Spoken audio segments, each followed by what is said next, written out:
Hello, welcome to our hybrid orientation for Swampscott High School.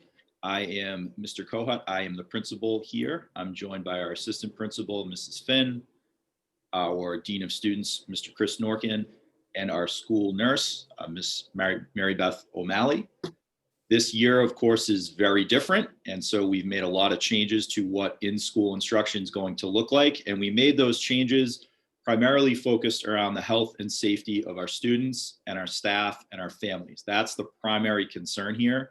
So a number of these changes relate to that. So that includes how we're going to arrive to the building, how we're going to move in the building, what our expectations are for things like masks and hand washing and distancing.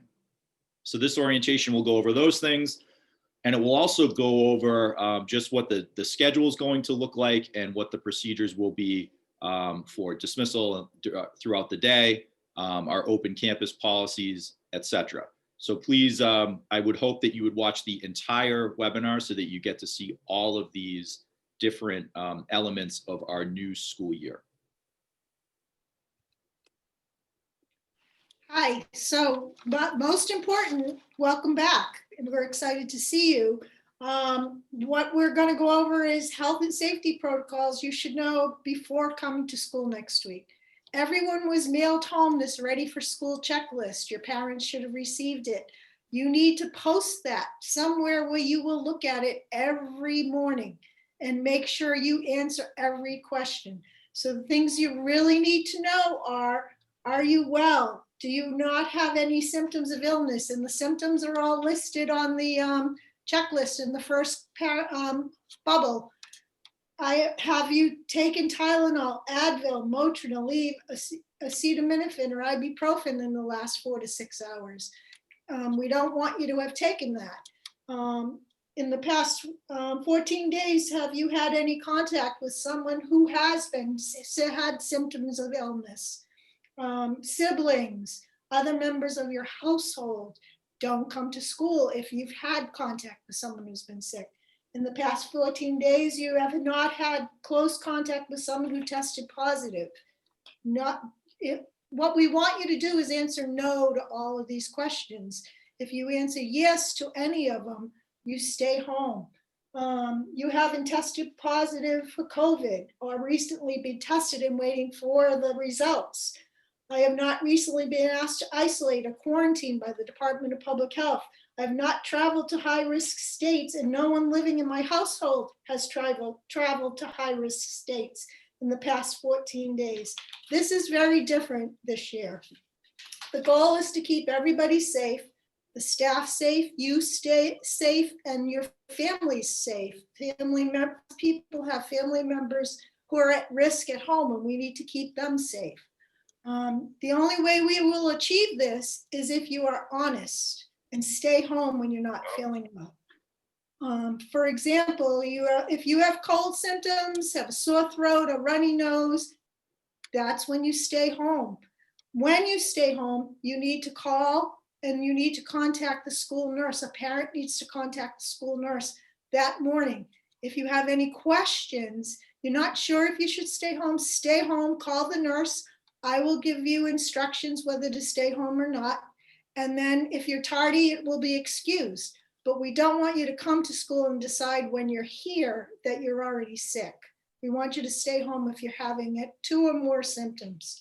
What else? You will not be allowed to return to school if you stay home till your parent has called the nurse and spoken with the nurse and cleared you to return to school. That's going to be very important. That's, again, very different than just calling the school sick line. Finally, just to let you know, the health office door is locked at all times. No drop-ins into the health office. You have to come during class. You have to ask your teacher if you can come to the nurse. They have to call me. So when you talk to your teacher, please say, I'm sick. I have symptoms of I'm not feeling well, so that they need to call me and tell me that.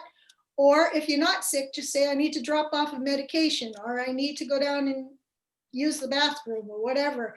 You can still come in to use the bathroom. You can still come in to get Band-Aids and ice, but you need to let the teacher know. They're uncomfortable asking you those questions, So it will make it easier if you actually tell the teacher somewhat of a reason why you want to go to the nurse so that they don't have to ask you. Other than that, I'm reminding you that you cannot carry medication other than EpiPens in school. If you have an EpiPen, you should have it on you at all times. And all other medication has to be brought to the school nurse. But again, you can't just drop that off. You have to go to your teacher and say, I want to go down to the school nurse before you come down, because we have to make sure there's only so many kids in the class, in the nurse's office. And we want to make sure that no one sick is in the nurse's office and exposes you.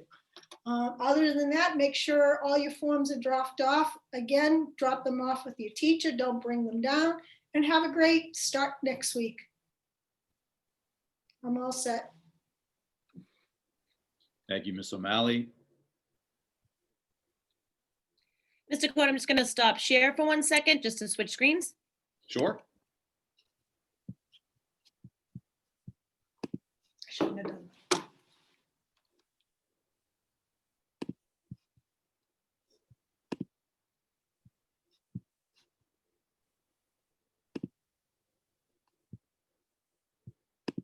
All right, we should be ready to go. All right. Okay, so some things that are very different this year. When you enter SHS, as we talked about, as Mrs. O'Malley talked about, you want to make sure before you leave for the day or while you're in the vehicle that you're going through that COVID checklist. And if you're checking yes to any of those things, that you do stay home for the day. Your mask has to be on. It has to cover your mouth and your nose before you enter the building. And as you walk in, you're going to want to sanitize when you enter the building. I'm going to talk in a minute, or one of us will speak in a minute about the different entrances that you will be using. But it's important to note that at each of these entrances, there is hand sanitizer, and the expectation is that when you walk in, that you sanitize your hands. As you know, as those of you who have been here know, that we have our big blue bees that I like to review each day. So these are expectations that we have that we hope to abide by as sort of norms here. And I think these are things that are going to help us be successful. I've added some. The first one is to be MAD. And what do I mean by that? Be masked and distanced always. So again, we know what we know now about COVID-19 is that if we have a barrier, for example, masks and distance between people, it reduces the chances of COVID being spread, right? So it's a method of protecting yourselves and also those around you. So while you are here, the expectation is that you are masked while you're in the building at all times, and you're also distanced. So that's 6 feet of distance. If you imagine that, and one way to keep this in mind is that I'm about 6'3", and my wingspan is about the same. So that's about one cohort apart in terms of the distance that you need to be from other human beings. Classrooms are set up that way as well, so that when you're sitting there, you are 6 feet apart from all other folks in that class. We also want you to be flexible. This is a new one. I've said this time and time again in numerous conversations with people. There are so many changes that happen so dramatically quickly that we have to be flexible and just sort of roll with these changes. They can be very difficult, but we're asking for you to be flexible.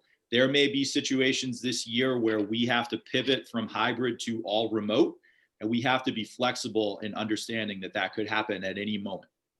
We want you to be the best versions of yourselves, be where your feet are, be where you are supposed to be kind, and be a bowler, not a dice roller. The cohorts, I want to go over these again. This can be a little bit confusing. And I'm going to pull up, after I go through these, I'll pull up the schedule just to review this. It's important to note that the schedule does not change. So the schedule that you're in now as part of remote learning is the same when you're in hybrid. The only difference is that depending on your cohort, you would be in the building 2 or potentially 3 days a week. So for our cohort blue kids, so on Aspen, this will be listed as cohort blue Monday, Tuesday. That means that you'll attend in-person classes on Monday and Tuesday. For our kids who are in cohort silver, we did change the name. We changed the name. It was, when we first wrote our plan, it was cohort white, and we decided to change the name to cohort silver. Those are students who attend school in person on Thursdays and Fridays. Students who are in cohort navy/blue Mon 2s, which means Monday, Tuesday, attend in-person instruction on Monday and Tuesday, and then attend task management class in person on either Thursday or Friday. That depends on when that class meets. Cohort Navy students may also use the study center on Thursday and Friday. And for those of you who have not been in the building, the study center is located in the cafeteria and atrium. We have approximately 60 seats in the cafeteria and more in the atrium where students can Zoom into classes remotely from there. Our students who are in cohort Navy/silver Thursday, Friday, attend in-person instruction on Thursdays and Fridays, and then attend task management class in person on Monday and Tuesday, whenever that meets. Cohort Navy students may also use the study center on Monday and Tuesday.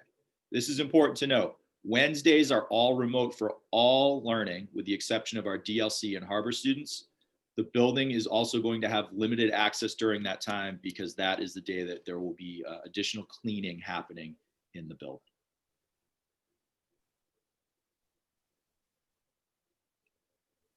So I just want to go through our schedule once again, just to clarify some things.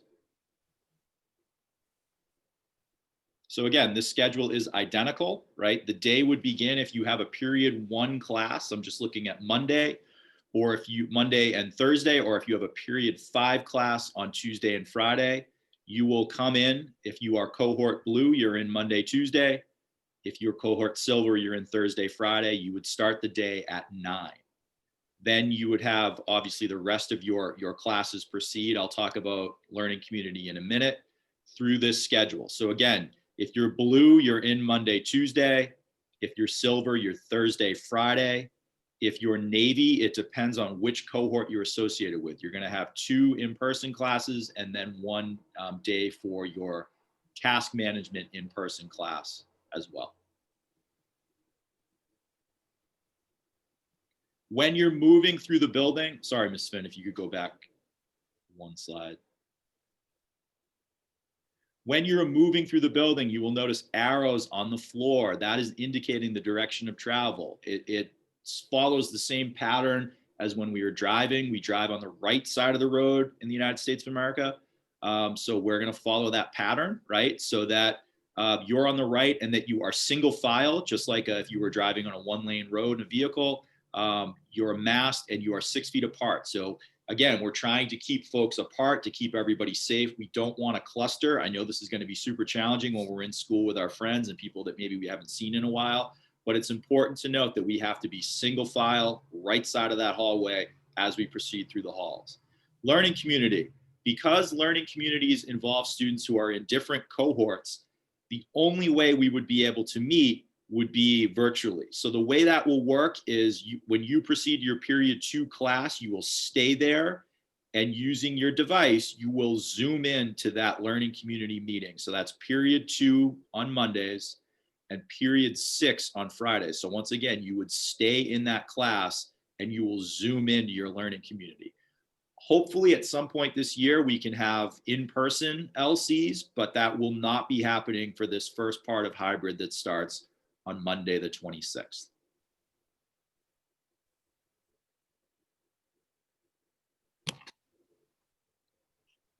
So in terms of what your day looks like, I know I've already talked about this. The start time is 9, but this is an important thing to note. Number 1, classroom locations are identified by the room number that's listed on your schedule. Even if you have the same teacher that you had last year, the room number could very well be different. And again, this has to do with space and capacity, right? We want to make sure that we don't have too many people in a room at the same time. So we have to maximize all of the space in the building, meaning that classes may take place in non-traditional locations, such as the study center, perhaps the auditorium, and other spaces. So it's important to note that on Aspen, on your schedule, you need to see where that class is scheduled, and then that's where you will go. When you are entering the building, if you have class on the first floor, your entrance is that rear door. The number and letter are on the door, C16. That's near the student lot.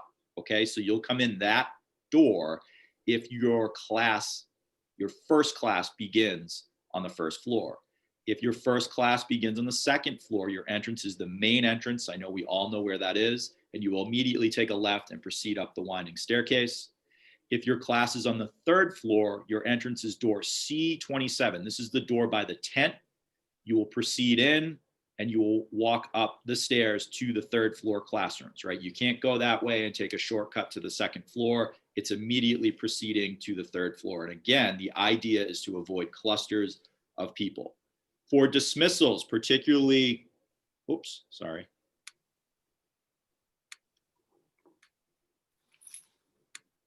Sorry about that.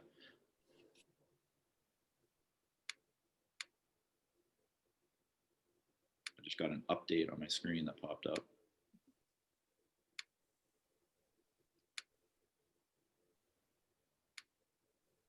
I think I could take it from here, Mr. Kohut. Yeah, thanks. I'm having some technical difficulties here. Sure. So just to finish off the dismissal portion, for students who will be taking a bus, you will be dismissed at 2:20 so that you could go out the front door and get on the buses, and then everyone else will stay in class until 2:30. And then what we're asking you to do as well is think about where you are in the building, and we want you to use these same doors to leave the building, right? Because we don't want to have a mass of people standing in the atrium. And 10th, 11th, 12th grade students, you know what I'm talking about, that traditional cultures, the bell rings and we all hang out in the atrium for a half hour or so. We can't have that this year, right? We need to be 6 feet apart, and that space can't have 300 people standing there. So we need you to think about where you are in the building at 2:30, and we want you to go back out the doors based on how you're coming in, right? So if you're on the third floor, you should think I'm going out C27. If I'm on the second floor, I'm going out A01 or A01. And if I'm on the first floor, I'm going to go all the way out the back, C16. And I think the next slides have some photos for new people. So this is the first floor entrance. I call it the back door. The 10th, 11th, and 12th grade students, you'll know what I talk about. This is by the student parking lot around the back of the building. So that's door C16. So if you're coming into the building to go to a first floor class, or if you are in a first floor class to go home, we want you to go all the way out the back and then walk around the building just so we could keep space. The next door is A01 or A01, and this is the front door. It might be hard to tell. So if you're going up to the second floor, or if you're on the second floor, we want you to walk down, come down the Princess Stairs, and then those will be the only people that we want going out the front, just to help with crowd control. And then this door is just a photo of C27. And if you are coming up to the building, you'd want to take a right, and you would go by the tent that you can see. And then this is the door right there. And we have arrows on the ground, and it'll be open. So again, if you're coming in to go to a third floor class, or if you're on the third floor at the end of the day, we want you to go down the stairs and come out this door, just so we kind of keep everybody apart and we can help with social distancing. So one thing I want to spend some time talking about is lunch. Lunch is going to be very, very different than it's been, and I need the 10th, 11th, and 12th grade students who know the building and know the space to really set the example. So when we say grab and go lunches, we literally mean grab and go lunches. We want people to, it's not going to be a hot lunch like it normally is, right? It's going to be a bag lunch. It's going to be lined up on the table, and you would grab the lunch, and we're hoping that you would want to leave campus. If you don't want a school lunch, right, we have this open campus model. We have a pretty big break, right? 11:30 to 12:20 is a good chunk of time. We really want to encourage you to leave campus. We think about it as college, right? We want you to start functioning like this is college, and you have a long time and you have choices of where to go. And if you want to stay here, we want to encourage you to eat outside or in the cafeteria. And Mr. Kohut already alluded to it. We've been here for 2 months or 3 months. We keep calling it the study center because we converted it into a study center. And if the study center is filled for lunch, then we're going to have the spillover or the extra people go into the auditorium. So I took some pictures on the next two slides to give you a sense of what we're looking at. So this is the cafeteria, right? And we're calling it the study center. So we took all of those round tables out, all of the big rectangle tables out. So if you do want to eat here, this is what it looks like. You're gonna come in, this photo on the right, you could see that's where we used to get hot lunch.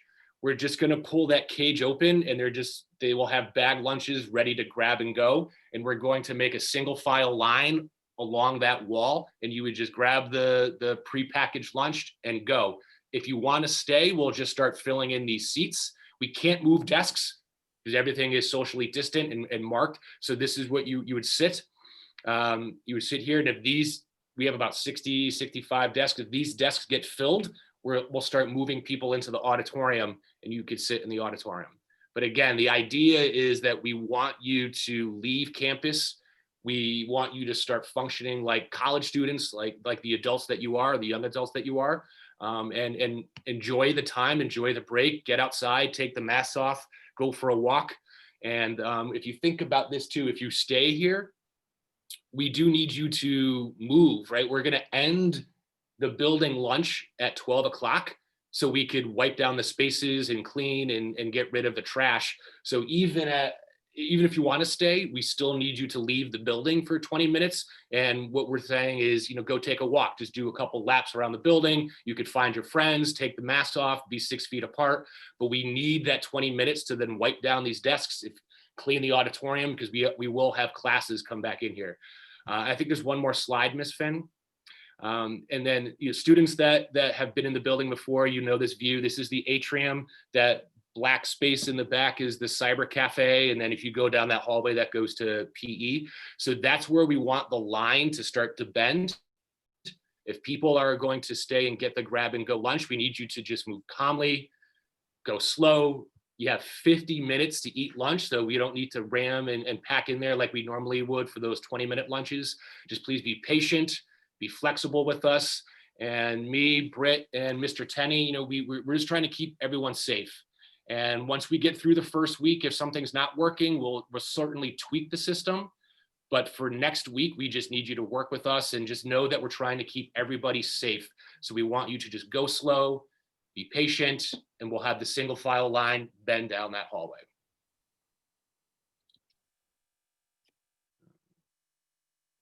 Do you want to take this one, Ms. Finn, or I could keep talking? It doesn't matter. Sure, I can take this one. Sure. So this is just a reminder in regards to our open campus policy that we have. So open campus is going to be for open blocks. So if you have a open time in your schedule where you're not assigned an academic class and you choose to not use the study center at that time, you'll be able to have access to the open campus, and also during the lunch, as Mr. Norkin just referred to. We do have QR codes that are posted throughout the atrium. And I also believe they're at the entrance and exits as well, that we're asking students to scan out when you're leaving the building. So we can account for who's here, who's not here. And we just need to have an understanding of everyone's accountability. If you do not have access to a cell phone and you're not able to scan the QR code, please report to the security desk to check out. They'll be tracking it that way. So Mr. Tenney, Brittany will be in there, and also we have a new security monitor, Peter. So you'll see one of three of them, or possibly all three of them, will be assisting with checking you out of the building if you're not able to use your phone. And families, if you do not want your student to have open campus, please let us know. In one of the slides, we have the email of Barbara Delisle that we'd like you to email. If you want to make sure that we're not allowing open campus for students, that is fine with us. We have the study center that we can use. We also have other spaces that students are allowed to remain in if they're not accessing the open campus privileges. So we just wanted to remind everyone on materials that we need each of our students to bring in the building. So the students must bring in your Chromebooks, and you must bring in your headphones. As Mr. Norkin showed the different varieties of spaces that we have in the building, there's going to be a lot happening at multiple times. And we want to make sure that students get full access if they are Zooming in the study center, or if they're working on their own and completing work, that they actually are able to concentrate and focus on what they have in front of them on their desk. So make sure you charge your device when you get home. We do have charging stations, but I'm assuming that those charging stations could fill up pretty quickly. So just please make sure that when you come into the building that your Chromebook or device that you're using is charged. But like I said, we do have those charging stations set up in the study center as well. Grades 9 and 10, We ask that you use the district Chromebook in grades 11 and 12. You may bring your own device if you do have one. In compliance with distancing and safety protocols, school issued lockers are not available for use at this time. So we are encouraging that students use backpacks and only bring their texts and materials that need for that day. So as Mr. Court reviewed the schedule, we just need to make sure that you know on the days that you are coming in, whether it's the Monday, Tuesday, or the Thursday, Friday, which classes you have on those days. And we ask that you bring the materials in for that so that we're not carrying an abundance amount of textbooks or materials in our backpack that we may not need for that day. Also, our phys ed classes will be held outside, so please dress in layers. If for those of you who are unaware, we do have Stanley School that will be accessing our gymnasium as classrooms in the morning, and then we will have access, phys ed classes will have access to the gymnasium after 12:30. But just in case your class ends up not being able to use the gymnasium or other classrooms or spaces in the building, we do ask that you dress in layers for the phys ed classes. Mask breaks. So for those of you that have been wearing your masks, and for those of us that have been in this building for, the last couple of months, we definitely need those mask breaks. So you do have 10 minutes between your classes. Mr. Noor can explain exiting through the entrance that you were assigned on the floor that you are on. You'll have myself, Mr. Coat, Mr. Norkin, our security monitors as well, assisting with those exits and making sure that students are exiting for the mask breaks and coming right in for the appropriate start time of their next class. So as we said, class on the first floor, you're using the rear door, class on the second floor, the main entrance, and class on the third floor, you're exiting through that door outside nearby the tent. During the class, teachers may give you permission where you can step out in the hall and take a mask break. You will have staff that will be located throughout, just monitoring this, making sure that we have students that are, if you're stepping outside of your classroom, that you are socially distanced and that there isn't gathering happening during that time.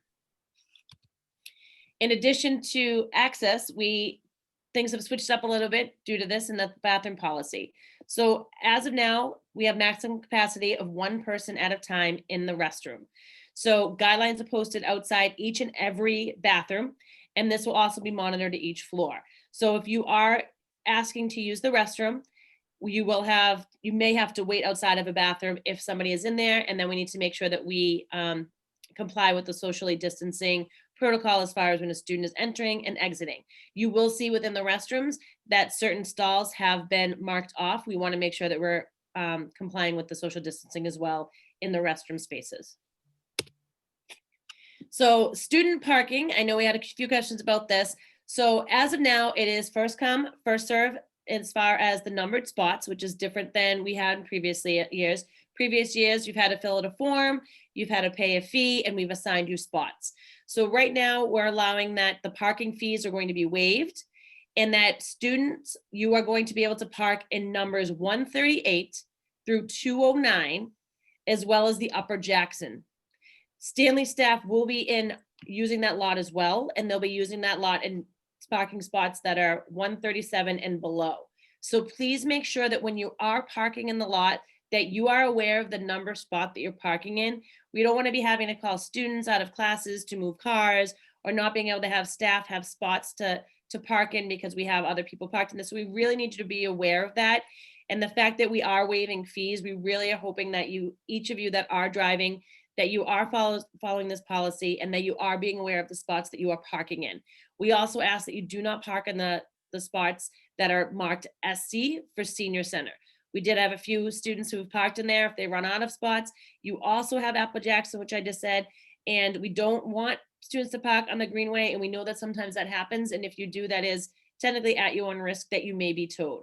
So please, if you are parking in the student lot, we need you to park in numbers 138 to 209, and if those spots are full, I need you to park in Upper Jackson, okay? We wanted to also remind everyone of things are a little bit different with the guidance department. So we need students to make appointments. If you'd like to meet with your counselor, on this slide, you have the names of your counselors. You also have their email addresses, and you have the number, or the letters that they're assigned to. So for new students or for incoming students from the 9th grade, you'll see that these are the assignments for your counselors. So please make an appointment. We're not able to accommodate drop-ins, just as Ms. O'Malley had mentioned with the nurse. We're not able to accommodate any of these drop-ins in the nursing suite or in the guidance suite. So please, if you need a question answered by your guidance counselor as far as your courses or college, we need you to make sure that you're utilizing the email and sending your guidance counselor an email requesting an appointment. So just an open campus reminder, as I referred to, if you families do not want the students or your students to have the open campus privileges, please email Barb Delisle. Her email address is included, and let her know that you would like the student to remain in the building during open campus times. We'll create a list, we'll communicate that out, and we'll make sure that we monitor that as well. So we wanted to just put one more reminder in here before we conclude our slides in this webinar, that when you enter Swampscott High School, please make sure that you're reviewing the COVID checklist that Mrs. O'Malley discussed earlier in this. Make sure your mask is on, your mouth and nose are covered, and please sanitize when you're in the building. You'll also notice that hand sanitizers are located throughout the building, located in each class. So there will be plenty of sanitizing stations for us to make sure that we are able to follow the guidelines with hand sanitation. So myself, want to thank you. We're happy that you'll be here on Monday and on Thursday. Mr. Coat or Ms. O'Malley or Mr. Norkin, was there anything else you'd like to add? Sure. I just want to say that we're really looking forward to seeing you all here. And it's been a long time. I think it was March the 13th when we were last all together in the building. So with that, keep that in mind, that things are going to be a little bit bumpy. It's been a long time since we've had everyone here, and that includes all of our staff as well. So it's going to be a little bit bumpy because we've never done this before, right? This is completely new. This is actually the first year in my career that I've had three first days of school, this being the third first day of school. So it's going to be a little bumpy, but we're here to help you, right? And the goal is to, number one, keep everybody safe and healthy, right? And then number two, the goal is, of course, learning, right? So we got to start with the health and safety stuff. But as I said, it's going to be a little bit bumpy. Just be patient with us as we iron these things out. Really looking forward to seeing you all. If you have any questions for us, we'll be outside of the building, of course, in the morning, positioned in different spots. And then also you can always send us emails over the weekend if questions do arise. I do know, I think this was mentioned already, we have a group of senior student ambassadors who did an amazing job creating an orientation video for our rising ninth graders. So that will be shared out to those families later on today as well. And those kids will also be throughout the building. So for our ninth graders, if you feel like you're not sure where you're supposed to be going or you need assistance, please do not hesitate to ask an older student or ask any of the adults in the building. We are here to help you. And as I said, we're really looking forward to seeing you all on Monday. Have a great weekend, everyone. Bye, everybody. Bye, everyone. Take care.